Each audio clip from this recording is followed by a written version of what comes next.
예수께서 한 곳에서 기도하시고 마치시매 제자 중 하나가 여짜오되 주여 요한이 자기 제자들에게 기도를 가르치신 것과 같이 우리에게도 가르쳐 주옵소서. 예수께서 이르시되 너희는 기도할 때에 이렇게 하라. 아버지여 이름이 거룩히 여김을 받으시오며 나라가 임하옵시며 우리에게 날마다 일용할 양식을 주시옵고 우리가 우리에게 죄 지은 모든 사람을 용서하오니 다하여 주시옵고 우리를 시험에 들게 하지 마옵소서 하라. 또 이르시되 너희 중에 누가 벗이 있는데 밤중에 그에게 가서 말하기를 벗이여 떡 세 덩이를 내게 구워달라. 내 벗이 여행 중에 내게 왔으나 그가 안에서 대답하이르되 나를 괴롭게 하지 말라. 문이 이미 닫혔고 아이들이 나와 함께 침실에 누웠으니 일어나 내게 줄 수가 없노라 하겠느냐. 내가 너희에게 말하노니 비록 벗됨으로 인하여는 일어나 주지 아니할지라도 그 간청함을 인하여 일어나 그 요구대로 주리라. 내가 또 너희에게 이르노니 구하라 그러면 너희에게 줄 것이요 찾으라 그러면 찾아낼 것이요 문을 두드리라 그러면 너희에게 열릴 것이니 구하는 이마다 받을 것이요 찾는 이는 찾아낼 것이요 두드리는 이에게는 열릴 것이니라. 너희 중에 아버지 된 자로서 누가 아들이 생선을 달라는데 생선 대신에 뱀을 주며 알을 달라는데 전갈을 주겠느냐. 너희가 악할지라도 좋은 것을 자식에게 줄 줄 알거든 하물며 너희 하늘 아버지께서 구하는 자에게 성령을 주시지 않겠느냐 하시니라. 아멘. 오늘은 계속해서 누가복음 11장 1절부터 13절까지 본문의 말씀을 중심으로 주님이 가르쳐 주신 기도의 의미와 태도라는 제목으로 하나님의 말씀을 전하도록 하겠습니다. 예수님은 오늘 제자 중 한 사람이 예수님께 요한이 자기 제자에게 기도를 가르친 것 같이 우리에게도 가르쳐 달라고 이렇게 제자 중 한 사람이 말을 했습니다. 로마서 10장에 그 유대인들은 하나님께 열심히 있었지만 그들이 올바른 지식을 따른 것이 아니라 그랬죠, 그죠?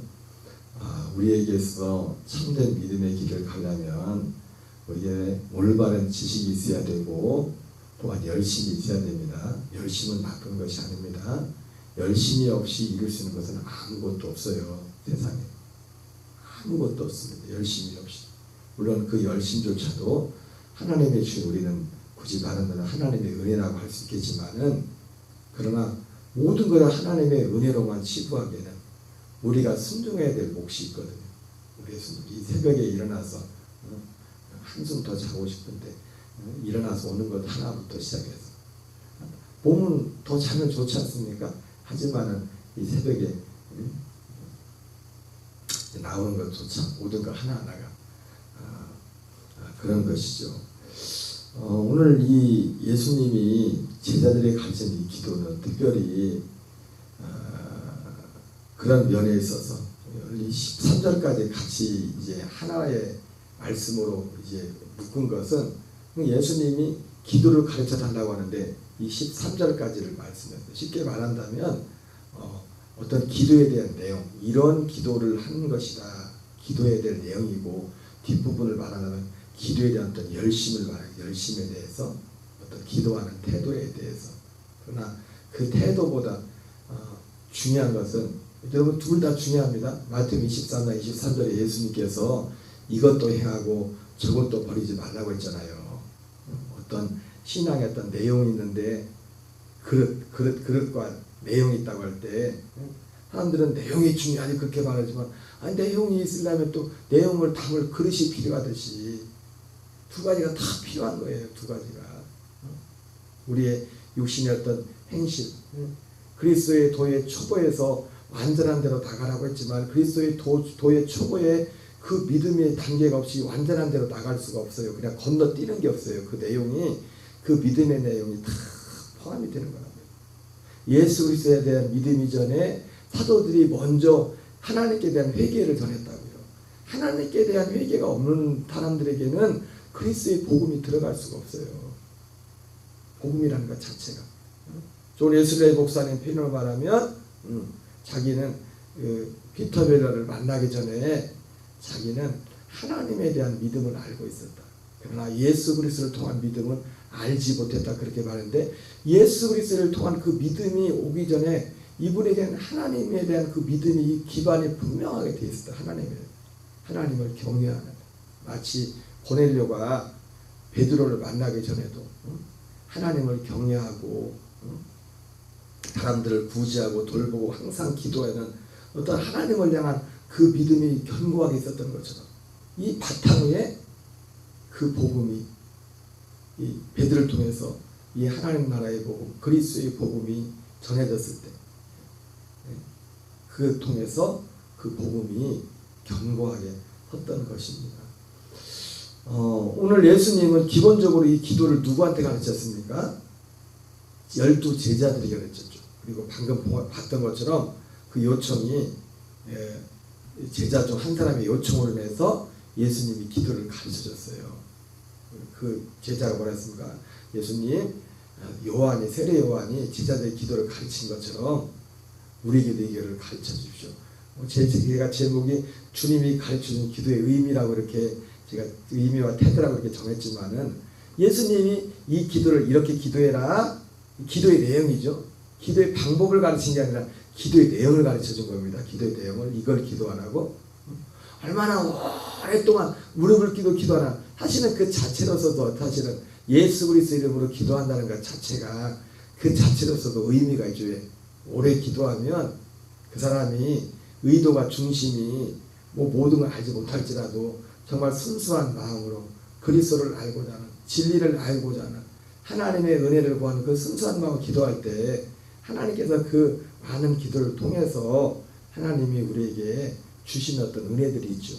어떤 이 복음에 연합하게 하는 그런 은혜들이 있는데, 어쨌든 그럼에도 불구하고 기도의 그 열심 이전에 먼저 중요한 게 뭐냐면 기도의 내용입니다. 우리가 먼저 이 말씀을 통해서 알 수 있는 것은 뭐냐면, 짐작을 알 수 있는 것은 제자들이 예수님이 이렇게 기도하라고 가르쳐 줬지만은 제자들 사실 이 기도의 의미가 뭔지를 몰랐습니다. 기도의 의미가 뭔지를. 왜냐하면 예수님이 가르친 이 기도 자체가 전부가 복음이에요. 복음에 관한 내용이에요. 하나님의 나라에 관한 것이다. 전체가. 그러니까 이 제자들도 이것을, 이 의미를, 주기도문의 의미를 비로소 언제부터 하냐면 예수님이 부활하시고, 그리고 부활하시고 나서 40일 동안, 거기 뭐 정확히 내용은 안 나있지만 40일 동안 하나님의 나라에 대해서 전한다고 했을 겁니다. 아마도 짐작하기는 그 하나님 나라에 대해서 전한 그것을 그 어떤 내용을 전했을까? 여러분, 가장 중심은 주님의 말씀은 기록된 지금 성경 안에 있는 사도들이 베드로와 바울과 제자들이 나중에 오순절 이후에 끝으로 곳곳으로 흩어져서 복음을 전했었는데 그들이 어떤 복음을 전했을까? 우리 거기 가보지 않았죠, 그죠? 그러면 그 기준이 뭘까? 기준 기록된 성경을 보고 성경. 이 성경이야말로 예수님께서 또 사도들이 전했던 그 복음의 핵심, 엑기스를 모아놓은 거예요. 물론 거기를 표현하는 방식에 있어서는 그분들의 복음의 깊이와 이에 따라서 더 깊이, 더 풍성하게 전했을 수도 있겠죠. 그러나 이 성경이야말로 그분들이 전했던, 예수님이 전했던 이 복음의 의미를 정말 엑기스나 찍어서 기록하는 건 없습니다. 그래서 우리가 그때 우리가 그 예수님한테 거기 가서 한번 들어봤으면, 바울한테 들어봤으면 얼마나 좋았을까, 뭐 그렇게 생각도 할 수 있겠지만은 우리의 교사는 성령님이지 않습니까? 성령이 보이지 않는 성령님이 성경을 통해서 요한복음 우리 지난번 봤지만 15장 그 마지막에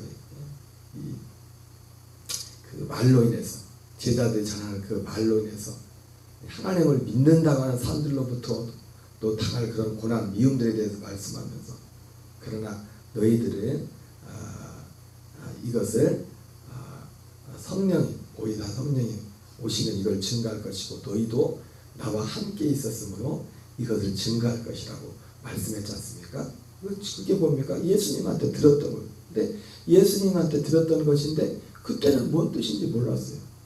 가장 중요한 그 근거 중에 하나도 제가 뭘 들었습니까? 아니, 베드로를 보십시오. 예수님을 그리스도라고 고백을 했지만 그리스도가 뭔지를 몰라요. 그리스도가 진짜 대체 무슨 일을 하는 분인지를, 무슨 일을 하나 온지를. 그 결정적인 증거가 뭐라고 했습니까? 예수님이 십자가 지고 부활한다니까 그걸 굳고 말이잖아요. 그러니 일어날 수 없다. 그거 없이는 복음이 그리스도가 오신 그 목적을 이룰 수가 없는데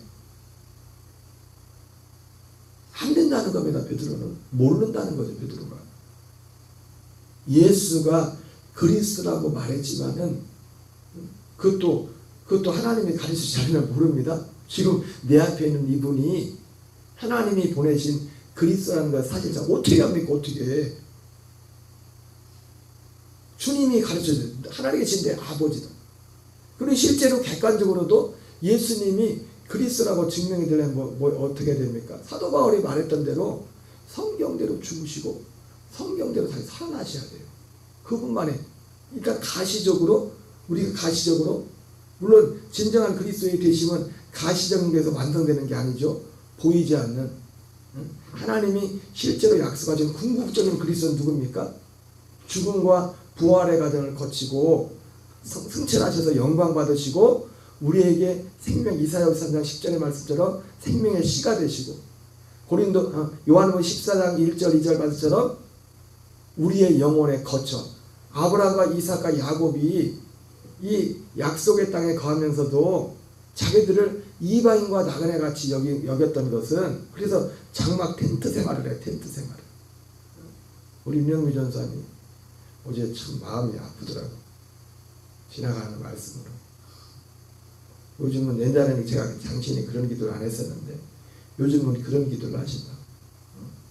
돌아서 여기저기 돌아다니지 않고 월세 내지 않는 그런 어떤 집에 나도 살아보고 싶다. 그런 기도를 하신다는데 여러분들도 생각할 때 기도해 주시기 바랍니다. 여러분들은 움직이는 집이 있잖아요. 뭐 몇 달마다 여기 갔다 저기 갔다 그리고 자기 집도 아니고. 근데 아브라함과 이삭과 야곱은 부자였지만은 그들이 텐트 생활을 했다고 하면서 그들이 텐트 생활하는 것은 진짜 땅, 진짜 약속의 땅, 그 약속의 땅, 그 본향, 그 히브리서에 나온 사람들은 본향을 찾는 사람들이라고 그렇게 맞지 않습니까? 그들이 나온 바 본향을 생각했으면 돌아갈 기회가 있어요. 그 본향은 뭡니까? 육신이 올 그곳, 육신이 태어난 그곳, 그 고향을 말하는 거죠. 그러나 그들이 더 나은 본향을, 그 더 나은 본향은 하늘에 있는 터가 있는 성. 그 우리의 영혼의 진정한 본향을 그 터가 있는 그 성이 고린도 3장은 뭐라며? 그 터는 그리스도라고 해요. 그리스도. 그 그리스도는 누굽니까?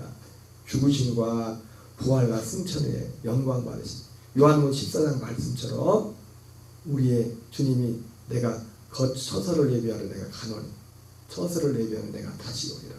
우리의 진정한 우리의 영혼의 처소는 여러분 우리가 그 처소는 그 요한복음 14장, 15장, 16장에서 봤지만은 우리가 죽어서 육신의 장막을 벗고 가는 그 나라가 아니라고 했어요. 그 이전에 바로 그 하나님의 나라. 오늘 주기도문에 나오는 이게 개혁 개정을 보니까 개혁 개정은 이제 굉장히 누가복음 같은 경우는 이제 이 생략된 부분이 많거든요.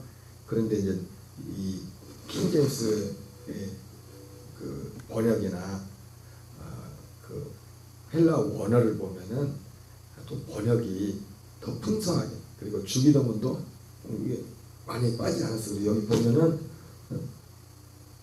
아버지의 이름이 여기 우리 지금 개혁 한글에는 아버지의 뜻이 개혁자된 하늘의 성과 같이 땅에서 이루어진 이 내용이 빠져 있거든요. 누가복음에 이런 내용들이 근데 이제는 지금 킹제임스 버전 같은 경우는 이 내용이 그대로 이렇게 나와 있어요. 나와 있는데 여기도 하나님 나라의 왕국이 나와요. 하나님의 나라의 왕국. 그 왕국은 세례요한도 들어가지 못했던 나라인데 그 왕국은 바로 예수님 말씀하신 해가 초설 예배에 내가 다시 와서 너희를 내게로 영접하겠다. 골로새서 1장 13절에 그가 우리를 흑암의 나라에서 건져내사 그의 사랑의 아들의 나라로 옮기신다고 했잖아요. 그 사랑의 아들의 나라가 누구라고 해서 그 아들 자신이 사랑의 아들의 나라라고 그리스도로 오신. 그러니까 하나님이 궁극적으로 약속하신 그리스도는 눈에 보이는 그리스도가 아니라고요. 궁극적으로 우리 안에 주시는 그리스도, 오시는 그리스도는. 근데 이런 모든 내용을 포함해서 이분이 하나님께서 약속하신 그리스도인데 베드로는 지금 그건 눈에 보이지 않는 부분은 차차고라도 그래도 이거를 사도 바울은 비밀이라고 하지 않습니까? 이 비밀은 만세와 만대로부터 감추었던 것인데 이 비밀은 너희 안에 계신 그리스도다. 눈에 보이는 그리스도가 아니라 우리 안에 계신 눈에 보이는 그리스도는 어떤 눈에 보이는 부분들에 대해서 역사하시는 거예요. 눈에 보이는 우리의 옛사람을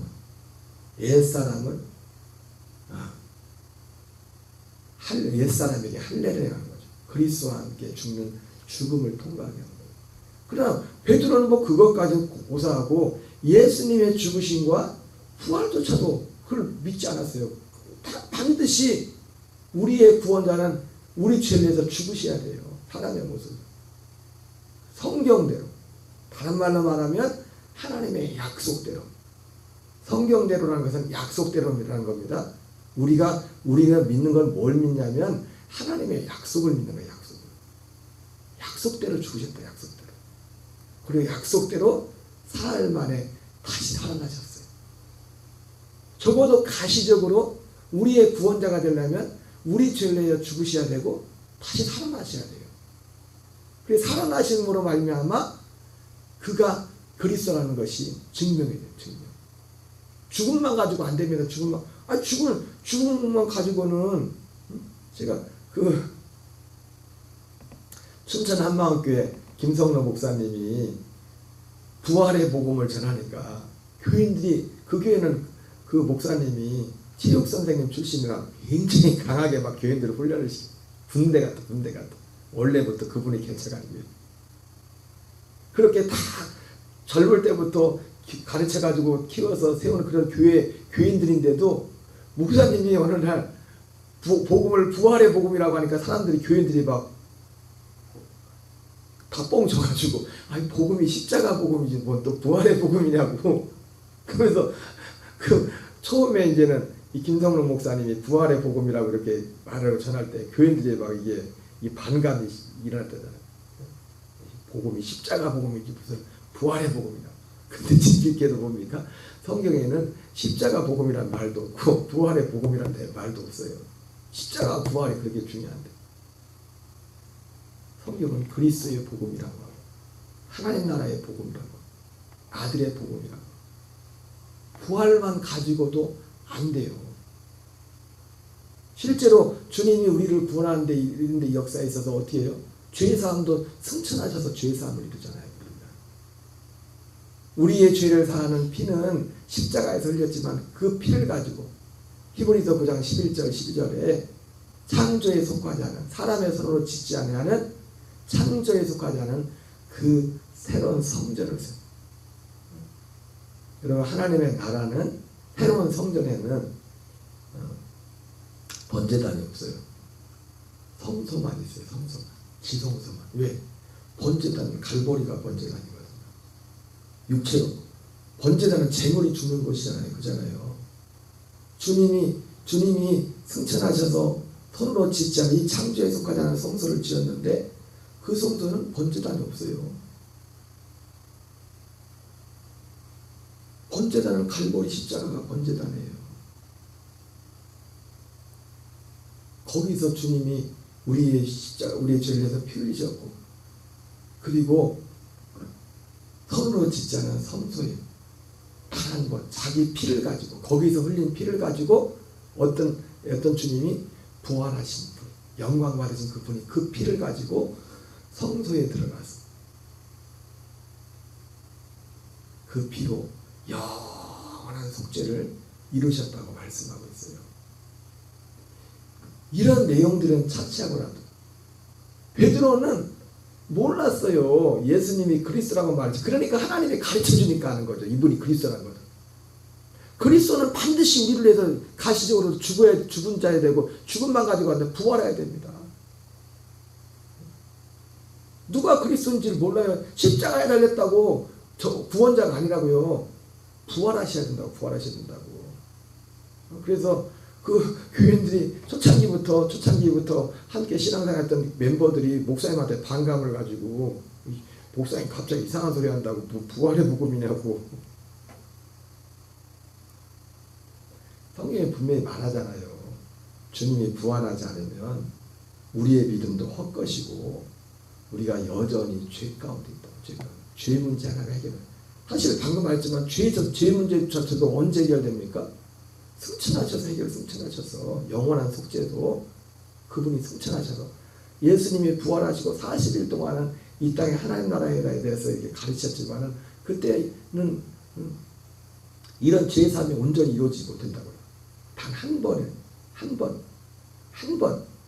여러분, 우리가 속죄받는 것은 구원을 위한 죄 사함은 단 한 번입니다. 한 번에 끝나는 거예요. 여러 번 일어나는 게 아니에요. 한 번. 그 이후에 우리가 죄 용서받는다 이런 것은 하나님의 아들로서, 그때는 첫 번째 죄 사함은 종으로서, 죄인으로서 죄 사함을 받는 것이고, 그 이후에 거듭난 아들들의 죄 사함을 우리가 죄인으로 죄 사함을 받는 게 아니에요. 하나님의 아들로서. 우리가 부모와 자녀들 가운데도 잘못하면 관계 가운데 뭐 고백을 하고 그걸 하지 않습니까? 그런 차원이지. 제가 갑자기 뭐 죄졌다고 아들이 막 죄인 되고 갑자기 뭐 종이 되고 그런 거 아니에요. 거듭나고 아들들이. 그래서 베드로도, 제자들조차도 이 예수님이 가르쳐준, 사실 주기도문 자체, 이 내용 자체가 이 복음이 다 녹아있는 거예요. 그래서 어떤 사람이 그 사람의 믿음을 보려면 뭘 보면 하냐면 기도하는 내용을 들어보는데, 대체 저분이 무슨 기도를 하나, 얼마나 많이 기도하나, 이것도 중요하지만 여러분, 우리는 될 수 있으면 기도 많이 해야 됩니다. 이거를 등한해기는 안 돼요. 예수님 말씀한 것처럼 이것도 행하고 저것도 버리지 말라. 그럼에도 불구하고 예수님도 거기서 강조했던 건 뭡니까?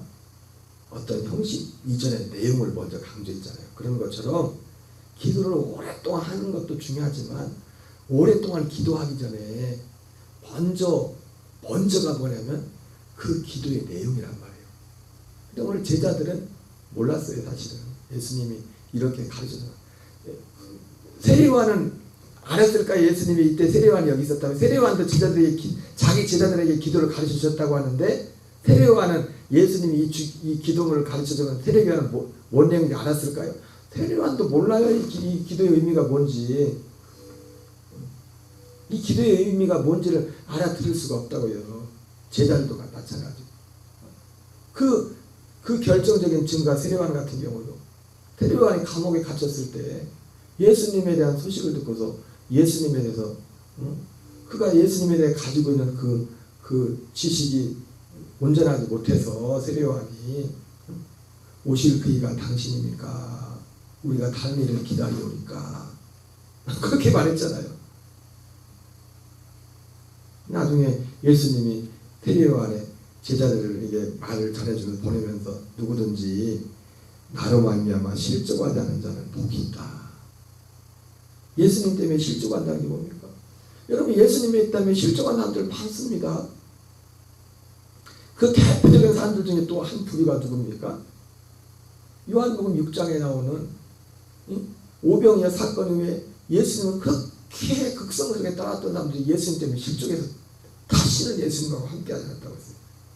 예수님이 전하는 이 복음 때문에 실족해서 자기들이 생각했던, 자기들이 기대했던 자기들이 예수님을 통해서 얻고 싶었던 그 예수님만 다른 거예요.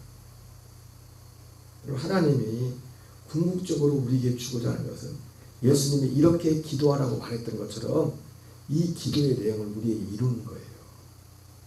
그게 사도 바울의 표현으로 말하면 그것이야말로 하늘에 속한 신령한 복이고, 갈라디아서 3장 표현으로 말하면 사도 바울의 표현으로 말하면 아브라함으로 말미암아 모든 이방이 복을 받게 하기 위함이라고 말했던 그 복이라고, 그 복이 이 주 기도문에 주님이 가진 이 기도의 내용 속에 고스란히 녹아 있는 거예요.